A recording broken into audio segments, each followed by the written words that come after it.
마음을 시원하게 은혜로 적시시는 말씀에 폭포수. 안녕하세요. 말씀의 폭포수의 김대광 목사입니다. 그리스도 예수 안에서 한 주간도 평안하셨습니까? 하나님 아버지의 사랑은요, 성도들과 함께하고요. 또 우리가 그 사랑 때문에 이 세상을 넉넉히 이겨내고도 부족함이 없는 줄 믿습니다. 네, 우린 때론 가장 가까웠던 친구가 돌아서면요, 가장 무서운 적이 된다고 하는데요. 우리는 종종 생활에서 그런 경우를 직접 겪기도 하지요. 때론 친한 친구일수록요, 서로 간에 비밀이 없어서요, 자신의 단점, 또 감히 아무에게나 말할 수 없는 비밀들을 다 주고받기 마련인데요. 그랬던 우정의 금이 가게 되면요, 그에게 털어놨던 내 약점들은 때론 우리를 찌르는 날카로운 송곳이 되겠지요. 더군다나 성도를 호시탐탐 노리는 사단에게요, 우리의 약점과 비밀들을 또 알게 된다면 어떻게 될까요? 더욱더 어떤 심각한 문제가 야기될 수도 있을 것입니다. 그렇다면 우리는 이 모든 것을 이겨내기 위해서는 어떻게 해야 될까요? 깨어서 기도하고 또 믿음으로 그 모든 것들을 대적할 수 있는 복된 은혜가, 그 성숙한 신앙이 저와 여러분들에게 있어야 할 줄 믿습니다. 오늘은 지난주에 이어서요, 마태복음서 20장 1절에서 16절에 있는 말씀을 통하여 은혜를 나눠보고자 하는데요. 본격적인 은혜를 나누기 앞서서 찬양 하나 듣고 오고자 합니다. 호산나 싱어즈가 부릅니다. 내 마음에 눈을 여소서.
네, 오늘 은혜 나눌 말씀은요. 마태복음서 20장 1절에서 16절에 있는 말씀인데요. 제가 봉독해 드리고자 합니다. 천국은 마치 품꾼을 얻어 포도원에 들여보내려고 이른 아침에 나간 집주인과 같으니 그가 하루 한 데나리온씩 품꾼들과 약속하여 포도원에 들여보내고 또 제3시에 나가보니 장터에 놀고 서 있는 사람들이 또 있는지라. 그들에게 이르되 너희도 포도원에 들어가라. 내가 너희에게 상당하게 주리라 하니 그들이 가고 제6시와 제9시에 또 나가 그와 같이 하고 제11시에도 나가보니 서 있는 사람들이 또 있는지라. 이르되 너희는 어찌하여 종일토록 놀고 여기 서 있느냐. 이르되 우리를 품꾼으로 쓰는 이가 없음이니이다. 이르되 너희도 포도원에 들어가라 아니라 저물매 포도원 주인이 청지기에게 이르되 품꾼들을 불러 나중 온 자로부터 시작하여 먼저 온 자까지 삭슬 주라 하니 제11시에 온 자들이 와서 한 데나리온씩을 받거늘 먼저 온 자들이 와서 더 받을 줄 알았더니 그들도 한 데나리온씩 받은지라. 받은 후 집주인을 원망하여 이르되 나중 온 이 사람들은 1시간밖에 일하지 아니하였거늘 그들을 종일 수고하며 더위를 견딘 우리와 같게 하였나이다. 주인이 그 중에 한 사람에게 대답하여 이르되 친구여 내가 내게 잘못한 것이 없노라. 내가 나와 한 데나리온의 약속을 하지 아니하였느냐. 네 것이나 가지고 가라. 나중 온 이 사람들에게 너와 같이 주는 것이 내 뜻이니라. 내 것을 가지고 내 뜻대로 할 것이 아니냐. 내가 선함으로 내가 악하게 보느냐. 이와 같이 나중된 자로서 먼저 되고 먼저 된 자로서 나중 되리라. 아멘. 네, 오늘 말씀 마태복음서 20장 1절에서 16절에 있는 말씀이죠. 네, 오늘 본문의 말씀은요. 포도원 품꾼의 비유에 대한 말씀인데요. 이 비유는요. 마태복음서 19장 16절에서 30절의 연장선에서 이해되어야 마땅한 말씀입니다. 특히 이는 마태복음 19장 27절에서 30절에 언급된 교훈을 보다 더 구체적으로 설명하기 위해 주어진 비유인데요. 예수님께서는 본문의 비유를 통해서 하나님을 포도원 주인으로요. 성도들은 주인에 의해 쓰임받는 품꾼으로 묘사하고 있습니다. 그런데 이는 상급이 아니라 구원에 관한 비유라는 사실을 명심해야 됩니다. 우리는 이 비유를 통해서 하나님 나라의 백성이 되는 원리를 깨닫게 되는데요. 즉 천국의 시민권은요. 인간 스스로의 공로에 의해서가 아니라 하나님의 은혜로 말미암아 주어진다는 사실을 우리는 기억해야 할 것입니다. 한편 하나님 나라를 확장시켜야 하는 사명을 먼저 부여받은 성도들은요. 더 많은 일꾼을 불러 모으기 위해 힘써야 한다는 사실도 우린 기억해야겠죠. 네, 오늘 본문은요. 천국과 구원에 대해서 보다 구체적이며 원리적인 비유의 말씀을 하고 계시는데요. 오늘 본문을 좀 구체적으로 보면 다음과 같이 시작하죠. 1절에 천국은 마치 품꾼을 얻어 포도원에 들여보내려고 이른 아침에 나간 집주인과 같으니 라고 1절에 시작하고 있습니다. 이때 당시에 포도원을 가진 주인들은요. 상당히 큰 포도원이요. 그 포도원을 가진 주인들은 그 포도원의 농사를 짓기 위해서 이른 아침에 나가 품꾼들을 데려왔습니다. 여기서 이른 아침의 시간은 해 뜨는 시간인데요. 우리나라의 기준으로 보면 오전 6시경입니다. 유대인들의 시간의 개념으로 보면 제1시인데요.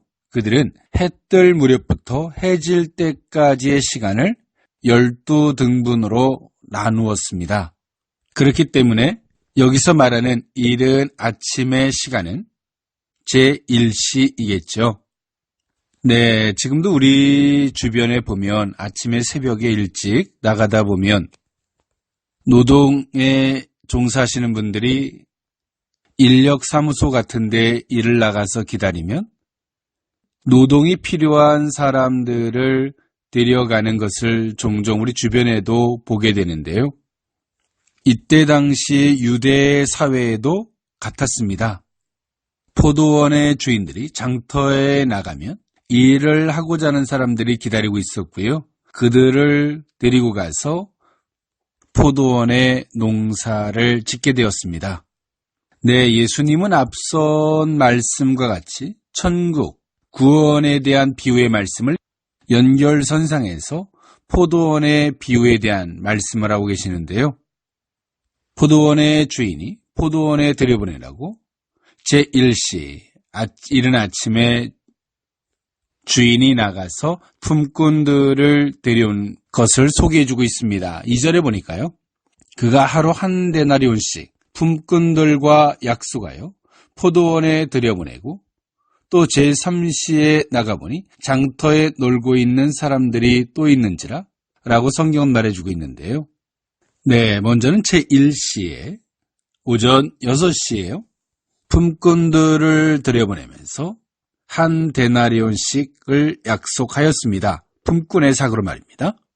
여기서의 한 데나리온은요, 신약시대의 노동자의 하루 일당으로서요, 당시의 기본 화폐 단위였습니다. 그리고 제3시에도 포도원의 주인은 이와 같이 했는데요. 여기서의 제3시는요, 제1시가 오전 6시였으니까요.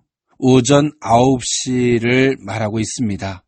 그리고 장터에서 오늘 이 품꾼들을 데려왔는데요. 여기서의 장터는요, 앞서서 잠깐 말씀드렸던 것처럼 당시 노동자들이 모여 고용되는 곳이었습니다. 이는요, 고대 사회에서 세계 공통의 풍속도였습니다. 이러한 인간 시장의 모습은요, 자본주의 사회에서 오늘날 우리 주변의 모습들이기도 하죠. 네, 그렇게 포도원의 주인은요, 이른 아침 6시부터 나와서 일하려고 나온 그 품꾼들에게 한 데나리온씩을 약속하고 포도원에 들여보냈고요. 3시간이 지난 9시에 나가보니까요. 장터에 놀고 서 있는 그 사람들에게도 얼마인지는 정확하게 말씀하지 않은 채 오전 9시에 장터에 놀고 서 있는 품꾼들에게도 포도원에 들어가게 해 주었습니다. 9시에서 3시간이 더 흐른 12시에도 이와 같이 포도원의 주인은 품꾼들을 향해서 그리했고요. 네, 오후 2시 6절에 보면요.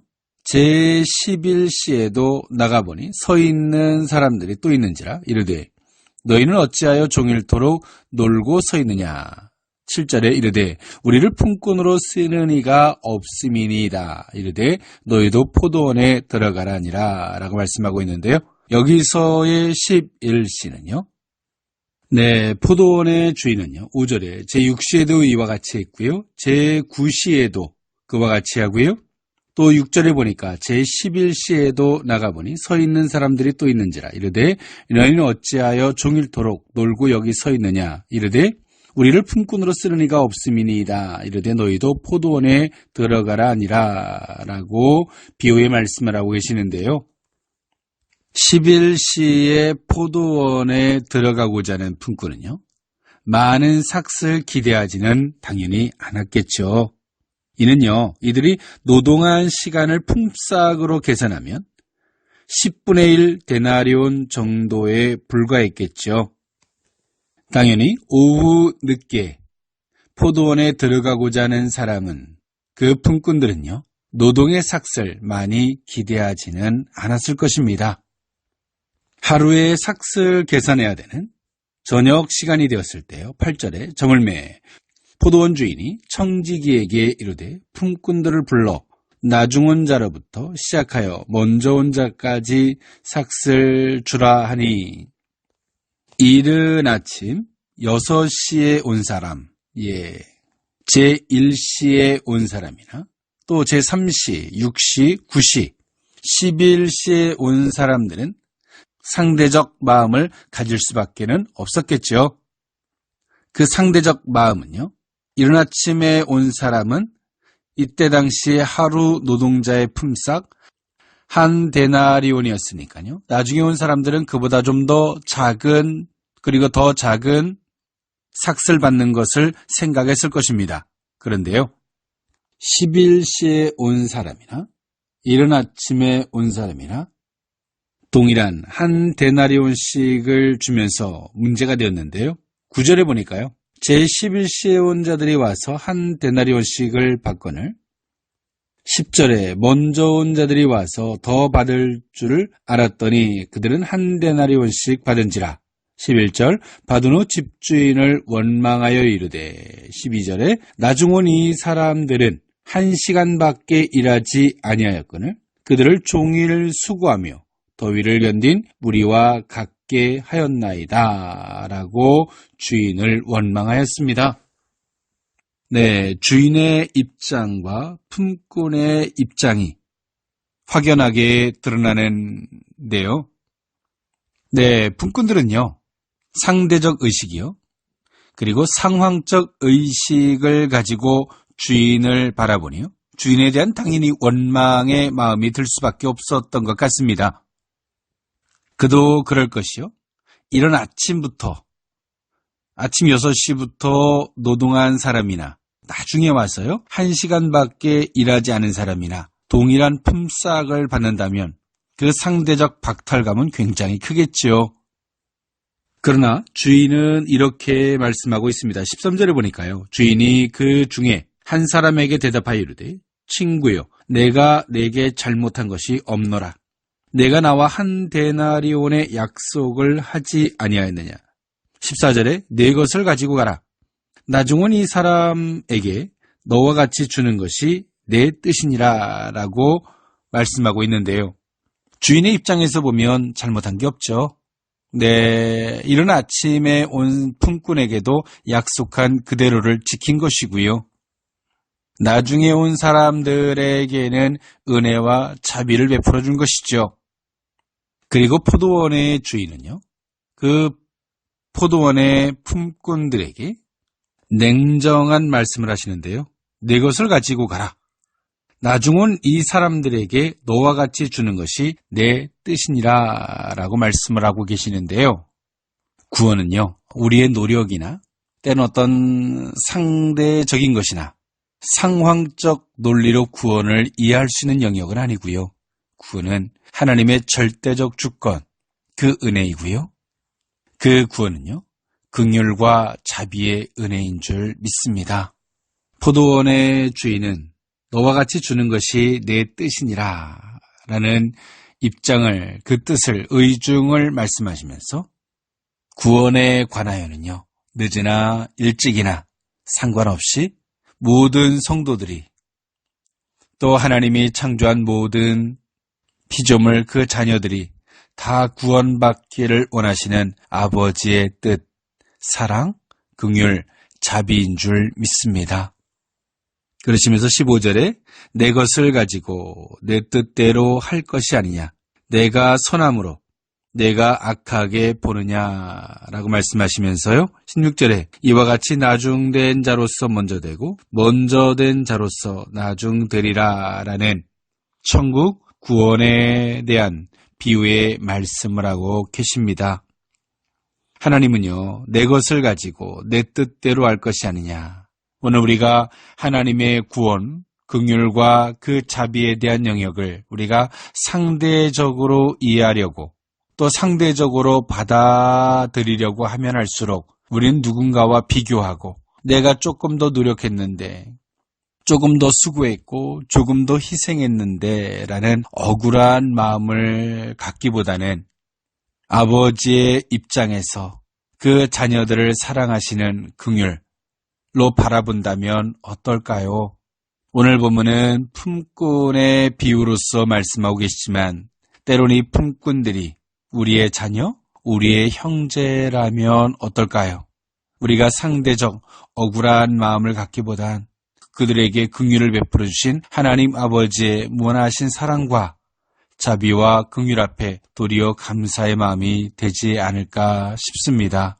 이처럼 천국, 하나님의 일에 가심은요, 우리 인간의 입장적이나 어떤 상대적이나 또 상황적 이해나 해석으로 받아들이려고 한다면 우리의 신앙에는 많은 오해와 문제가 야기될 수밖에 없습니다. 그것을 일반화시켜서 해석하려고 하기보다는 하나님의 약속 안에서 바라보는 신앙, 천국을 이해한, 또 아버지의 사랑과 그 긍휼을 이해한 마음에서 그 모든 것들을 바라보는 식견을 갖는다면 우리는 억울할 것이 아니라 도리어 감사하고요. 우리가 먼저 때론 쓰임받았다면 또 이렇게 수고했다면 억울해할 일이 아니라 나중에 온 그 품꾼들을 한 형제적, 패밀리적, 가족적인 의식에서 그 긍휼과 자비를 베풀어 주신 하나님 아버지 앞에 감사하는 마음이 있게 되겠죠. 이런 마음이 이 시대를 살아가는 그리스도인들의 마음이 되어야 할 줄 믿습니다. 이처럼 천국, 그 구원에 대한 은혜는요, 인간의 수고나 애씀이나 열심에 있지 아니하고 오직 하나님 아버지의 자비와 긍휼과 그 은혜가 된다는 사실을 우리는 결코 잊어서는 안 될 줄 믿습니다. 지금도 우리는 우리 주변에서 때론 장터에 우리 사회의 주변에서 존재 이유도 모르고요. 또 정체성도 모르는 채 이 세상의 바람에 떠밀려 요동하는 그 영혼들을 긍휼히 여기는, 그들을 주께로 인도하는 복된 하나님의 나라를 이루어가는 성도들의 모습이 되어야 할 줄 믿습니다.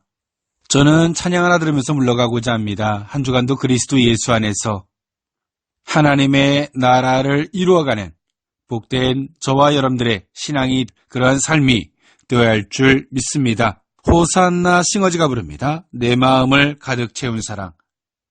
지금까지 말씀의 폭포수의 김대광 목사였습니다. 감사합니다.